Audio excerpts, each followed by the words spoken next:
Қараңдаршы, екеуі де красавица қыздар. Көз түймесін. Аллам бұндай сынақты ешкім басына бермесін, бауырымен сынанбасын, ата-анамен сынанбасын. Бәріміздің әркімге үй сыйлай беруге шамамыз келмейді. Бірақ осы жердегі әрқайсымыз 500 теңге, 1000 теңге, 200 теңгеден болсын салып, осылай бір кісіге, көп түкірсе көл дейді ғой, көл етіп, осылай бүгін 1370-ші баспана сыйланып жатыр екен.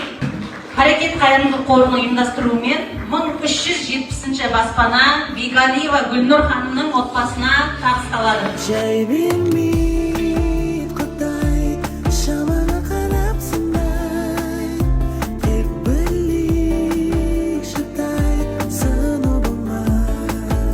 Саламатсыздар ма?